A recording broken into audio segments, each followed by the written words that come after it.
দুর্গাপুরে অভিযোগ ছিল তৃণমূলের কাটমানির দ্বন্দ্বে বন্ধ হয়ে গিয়েছিল দুর্গাপুরের পলাশডিহার একটি রাস্তা সংস্কারের কাজ। আজ থেকে বন্ধ থাকা রাস্তার সংস্কারের কাজ ফের শুরু হলো। খুশি এলাকার মানুষ।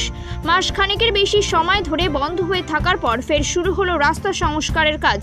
বেহাল হয়ে পড়েছিল দুর্গাপুর নগর নিগমের 32 নম্বর ওয়ার্ডের পলাশডিহার একটি রাস্তা। নিত্যদিন দুর্ঘটনার ছবি চেনা হয়ে দাঁড়িয়েছিল এলাকার মানুষের কাছে। ভোটের আগে পলাশডিহার তথ্য প্রযুক্তি হাব থেকে 19 নম্বর জাতীয় সড়ক পর্যন্ত একটি রাস্তা সংস্কারের কাজে হাত দেয় দুর্গাপুর নগর নিগম।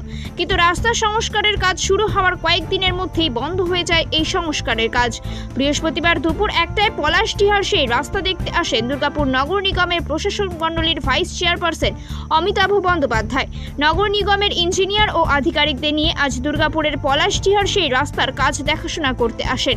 কাজের মান ঠিক হচ্ছে না, ইঞ্জিনিয়ারকে ডেকে ধমক দেন দুর্গাপুর নগর নিগমের প্রশাসক মণ্ডলীর ভাইস চেয়ারপারসন অমিতাভ বন্দ্যোপাধ্যায়। ঘুরে দেখেন রাস্তা। আজ থেকে ফের কাজ শুরু হলো বলে জানালেন অমিতাভ বন্দ্যোপাধ্যায়। ত্রিনয়নী জুয়েলার্স হলমার্ক সোনার কাজ করা হয় ও কেডিয়াম পানি কাজ করা হয়। পহলানপুর তীরতলা বাজার, পূর্ব বর্ধমান। যোগাযোগ 9732049330 অথবা 9732086356 এই নম্বরে। এই রাস্তা তৈরিতে তৃণমূলের একাংশের কাটমানির অভিযোগ ছিল এবং তার জন্য কাজ উদ্বোধন হওয়ার পর সে কাজ বন্ধ হয়ে গেছিল। আজকে আপনি আবার এসেছেন, কি বলবেন? অভিযোগ তো আমাদের এগেনস্টে প্রেস লেগে গেছে, আপনারা তো লেগেছেন, এই তো আপনারা রয়েছেন। দেখুন না, এসব প্রেসের সাজানো। হ্যাঁ, এখানে বিজেপি 43টা ক্যান্ডিডেট দিতে পারবে, তা সিপিএম পারবে? ওদের ক্ষমতা আছে? ওরা কাটমানির গল্প করছে। কন্ট্রাক্টরের বাড়িতে অসুবিধা ছিল, ওর কোনো রোগাগ্রস্ত লোক ছিল, ছেলেদের ডিসপুট ছিল যে একটা শিডিউল দেখে কাজ হবে, কাজটা খারাপ হয়েছিল, ছেলেরা বন্ধ করেছিল, আমি বলেছিলাম বন্ধ কর, তারপরে বন্ধ হয়েছে, তারপর কাজে আসে স্টার্ট হয়ে গেছে। কোনো কিছু নাই, কন্ট্রাক্টর চলে এসছে, আমাদের ইঞ্জিনিয়াররা চলে এসছে, কাজ স্টার্ট হয়ে গেছে, কোনো ঝামেলা তো নয়। আজ থেকে আপনারা আবার কাজ শুরু করছেন? কন্ট্রাক্টর বলো হে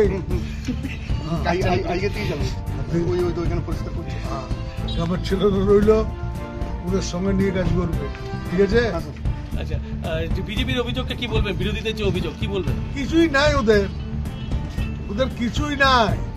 অমিত শাহ এসছে কটি লোক, ওরা বলে ওরা শুধু আপনাদের জন্য বেঁচে আছে, যত মদত আপনারা করেন। হ্যাঁ, আমরা জানি প্রেস আমাদের এসছে, আপনাদের করতে হবে, প্রত্যেক ইনস্ট্রাকশন আছে আমাদের। কিন্তু আপনার দুর্গাপুরের কাজটা দেখুন যে কি কাজটা হয়েছে। আমাদের খুব ভালো ভালো ছেলেরা ইঞ্জিনিয়ার রয়েছে, সব কম বয়সী ইঞ্জিনিয়ার, ভালো ছেলে এরা, ঠিক আছে? এদের এগেনস্টে কোনো অ্যালিগেশন নেই। তার সত্ত্বেও যদি বলার তো মুখ নেই নাকি? ওদের বলুন 43টা ক্যান্ডিডেটকে জল করুক, সামনে নির্বাচন, ঠিক আছে? বিজেপি সিপিএম মিলেও করুক, তাতেও আমরা মোকাবিলা করুক, ঠিক আছে? আমার বাড়িতে একটু প্রবলেম ছিল, আর এখানে ইন্ডিয়ান অয়েলের ওই কালভারটার দিকে মানে কালভার্ট ছিল না, ওখানে ড্রেনটা বন্ধ ছিল, ওই জলটা প্রায় 100 মিটার রাস্তাটাকে নষ্ট করে দিচ্ছিল। এই জন্য ওই যাতে ওই কালভারটা আগে হয়, ওই জন্য আমি অফিসকে জানালাম, অফিস এসে বললো, তারপরে ওরা কালভারটা শুরু করলো। কালভারের কাজটা শেষ হয়ে গেছে, এরপর আমি কাজ আরম্ভ করেছি। আজ থেকে কাজ স্টার্ট হবে? হ্যাঁ, আজকে থেকে কাজ হচ্ছে তো, আমার ওইখানে পরিষ্কার করছে তো। মানও খারাপ ছিল, সেটা স্বয়ং বললেন, ওখানে কাজের মানটাও খারাপ ছিল, কি বললেন? মান খারাপ তো এ ব্যাপার নিয়ে আমি কিছু বলতে পারবো না। ওনারা যখন বলছেন মান খারাপ ছিল, তাহলে হয়তো ছিল। মানে প্রশান্ত সিনেমা পাত্র। প্রশান্ত সিনেমা